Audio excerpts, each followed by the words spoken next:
Next up in my Chunks to Challenger series, today we are going to be talking about the first two waves. This is a phrase that my students would be getting sick of hearing, but the amount of times that I have said, okay, this game's over solely from how the first two waves have gone is actually mind-boggling. You can set yourself up for success right away.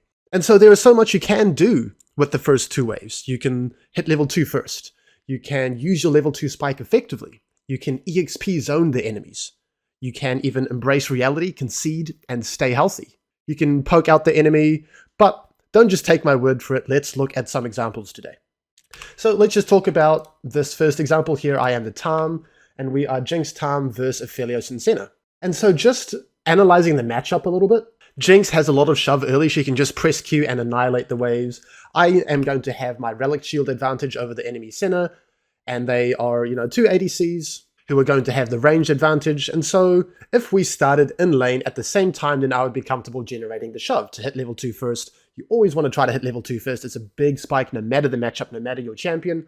However, here we see that they are starting in lane, and so it's within their control to hit level 2 first. So let's just see how I deal with this. And what they should be doing is hitting the first wave more, so that they generate a significant HP advantage, so that they can hit level 2 first and just put their foot on the gas and keep us under in the 2v2. We're not going to see that happen. They have misassessed the 2v2 blueprint, as I like to call it. And so Jinx is going to be able to damage the minions. Senna hasn't been hitting the minions at all. And so I trade, I Q her, I get to flush her out of the mid bush here. And this is very, very important, because now it's going to make their decisions, their life, harder to hit level 2 first now, because there is a scary Tahm Kench sitting in the bush, and it's going to dissuade them from being able to hit our minions for free. And so here the second wave comes along, and now I'm going to pop out of the mid bush, and I'm going to be hitting minions. I'm going to be looking to hit level 2 first. There's a time and place to be pressuring from mid bush. You can see that I shifted from pressuring in fog on the first wave to actively looking to hit minions on that second wave. And then I use my relics. I'm sprinting forwards, and I'm not just kind of helping her with this minion, because I want to be in a position to actually do something with my level 2 spike. And so I know I'm going to hit level 2 on the minion here, so I'm staying in XP range, flash queuing to set up my W, level up W, press W on the Senna, and now I've traded flash for flash. I have chunked her. We have hit level 2 first. We get to crash the wave, and we are set up for success here. It might not look like it initially, but this is a fantastic spot for us to be in. I have my second wind, I have a potion ticking, so I'm not going to be too chunked out.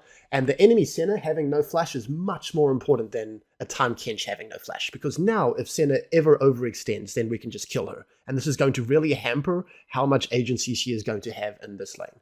And so I'm not going to show too much more. We have set ourselves up for success here. I just want to show you exactly what this would look like, what this has led to. So we crash wave.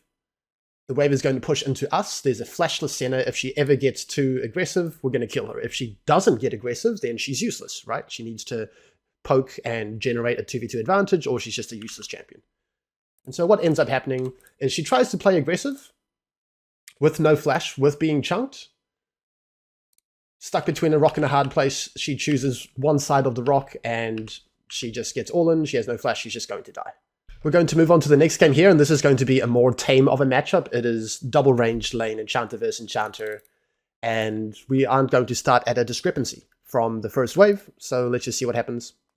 Both enemy bot lanes are looking to start in lane, and again, I'm thinking about the 2v2 blueprint. What do I want to do to maximize the advantage I can have after the first two waves? I have a Vayne, they have a Kai'Sa.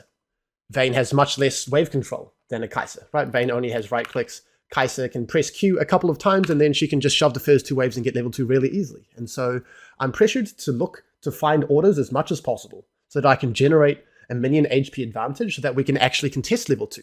And so what that is going to look like is I'm going to be walking forwards and looking for auto attacks on these minions. Now, I'm not going to order them anymore, because then that would just potentially mess up my ADC's last hits.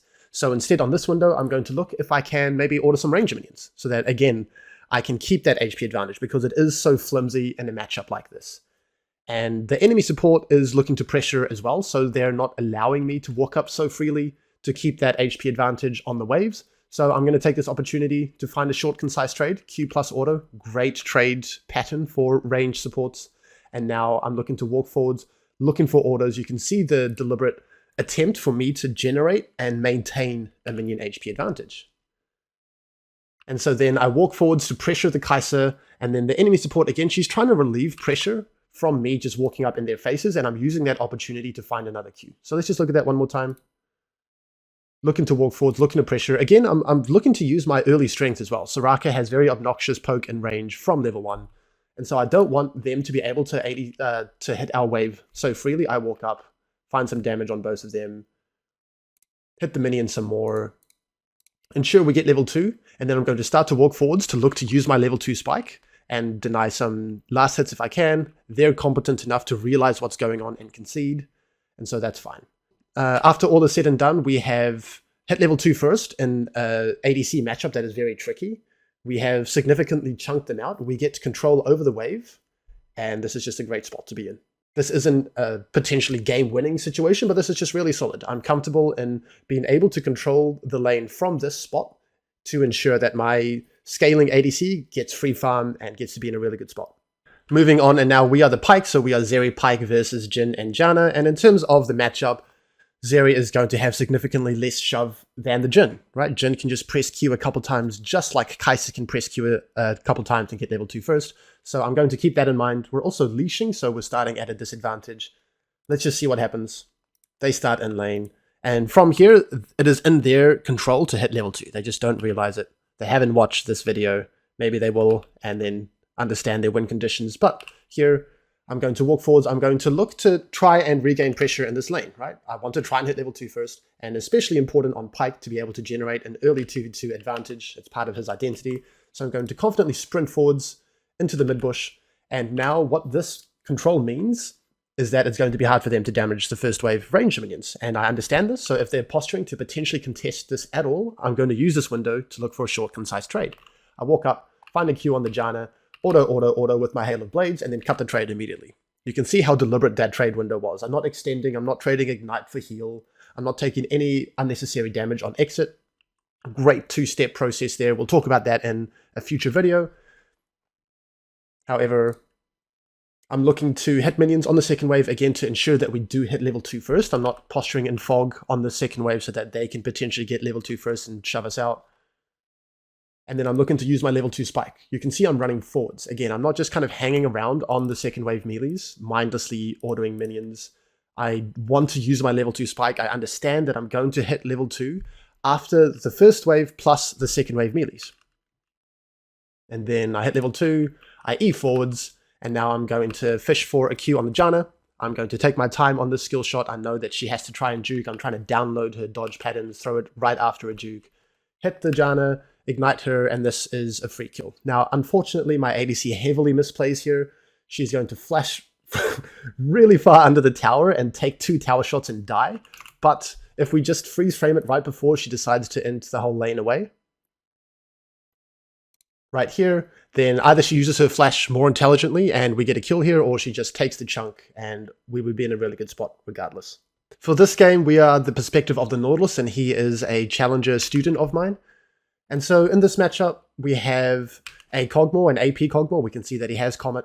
And AP champions are going to struggle to get the shove early on in lane because they are very cooldown reliant. They only get, one spell. Their consistent auto attacks are not going to do as much as a typical ADC.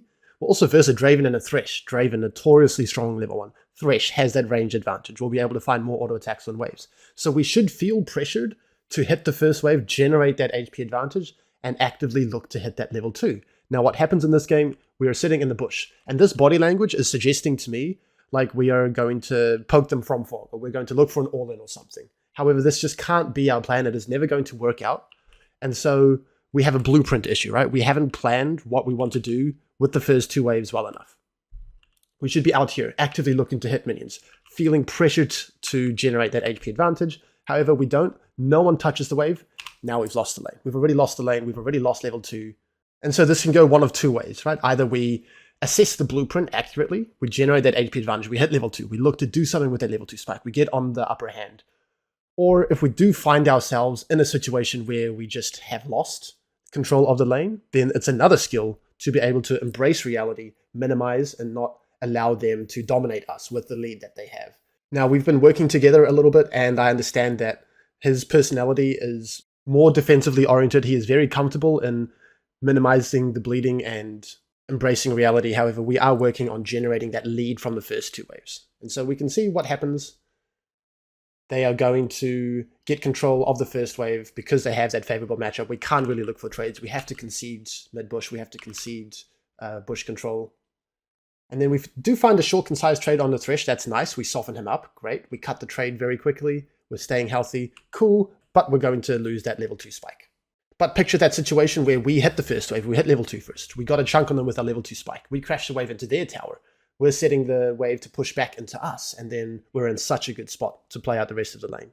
For this game, we have the perspective of the Leona. This is a platinum student of mine, and we have been working on the first two waves. We have had some growing pains, but we are thinking, working on the right things, and let's just see what you can do and what you can improve on as well. So first things first, let's think about the 2v2 blueprint. We are Ezreal, Leona versus MF and Nautilus.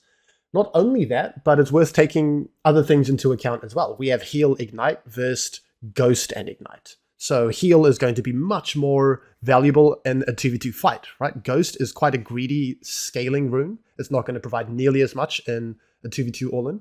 Also, we have PTA on Ezreal versus First Strike. So there's a huge discrepancy here. First Strike, greedy, scaling, a little bit of upfront damage, but nothing really to provide in an all-in. PTA or Conqueror or Lethal Tempo, they all have a similar identity in being able to provide more in an extended fight. Now, not only that, but we are Leona versus Nautilus. And so Leona has a very short Q cooldown, right? Only 5 seconds. Nautilus's Q cooldown, much longer, 14 seconds. And so if there's a short trade where he gets 1 Q off and we get 1 Q off, we're going to come out at a disadvantage, right? But if we can extend that trade, if we can find a second Q, we're going to be really happy. Or even that third Q, then that's going to be a significant lead for us in a fight. So we should be tailored to looking for extended all-in fights in this matchup, in this lane. So let's see what happens. We control mid-bush, great.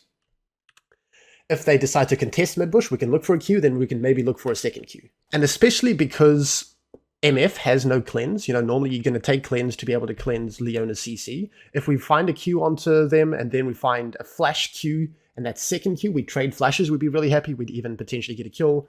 Same thing with Nautilus. If the enemy ADC does not have heal, then Nautilus is much more killable. And so we can find that second Q, even if we have to invest flash, is going to be a really good trade. So let's see what happens. We're controlling mid-bush confidently. We get to start in lane. And so we didn't need to feel too pressured to hit the first wave because we do have mid-bush control. That's a really good start, especially in Engager versus Engager matchups. And because we have a pretty solid advantage for the level 1. Now, if this MF had a different build, if she had heal and PTA, maybe we would be a little bit more inclined to hit that first wave to just get a bit of a HP advantage and then maintain that. However, our decision here was really good.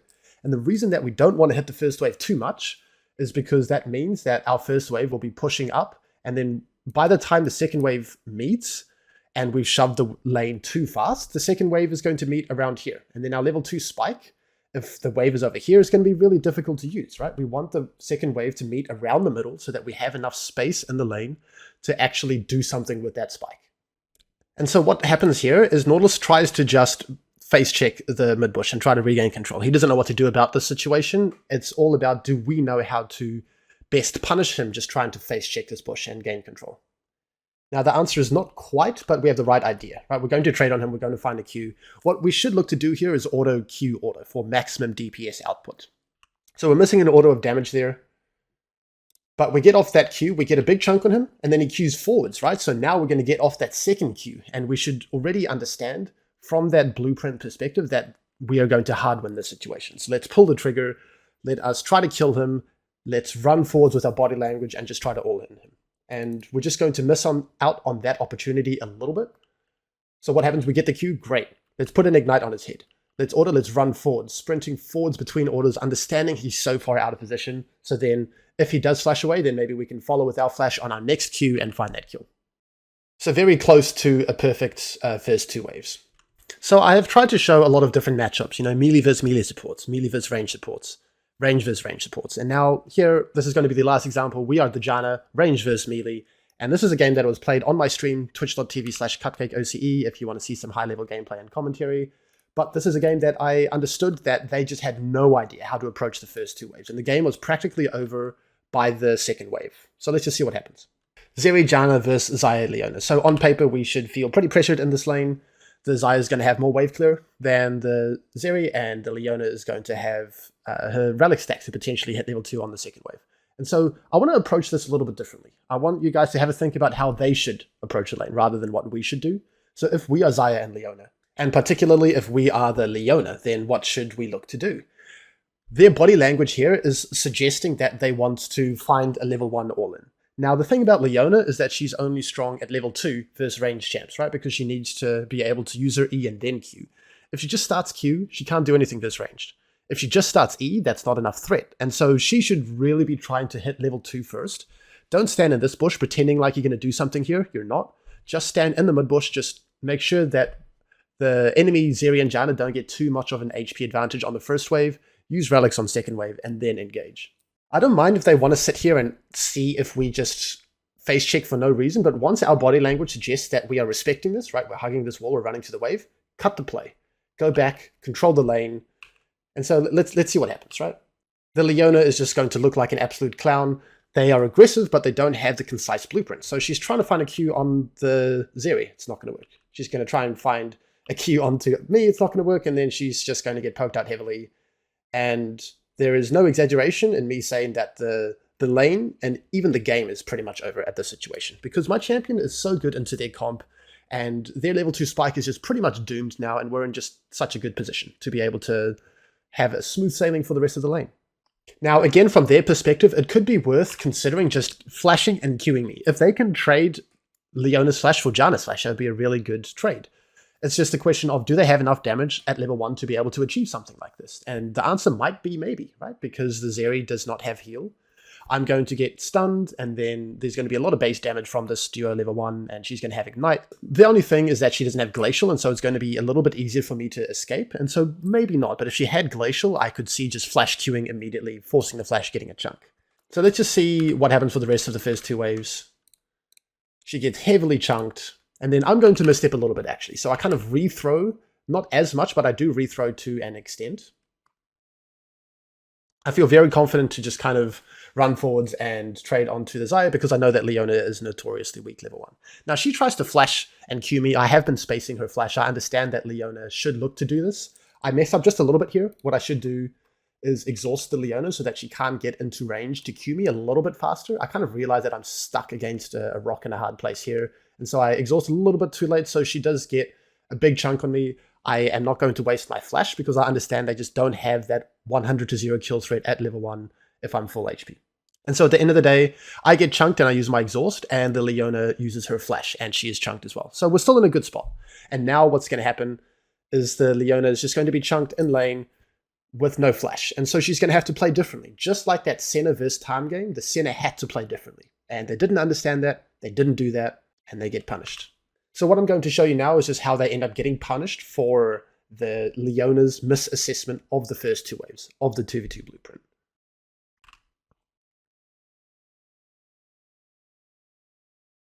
So they do get a bit of a chunk on my ADC on the back end there.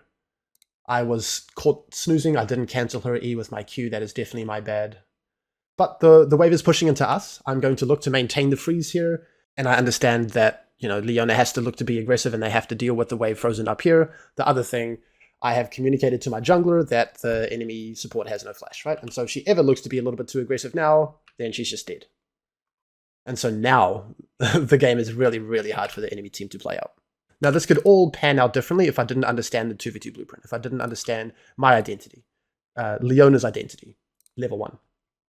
What if I was just terrified of this bush, just backpinged, just sat back here and allowed them to fully dictate and pressure this lane?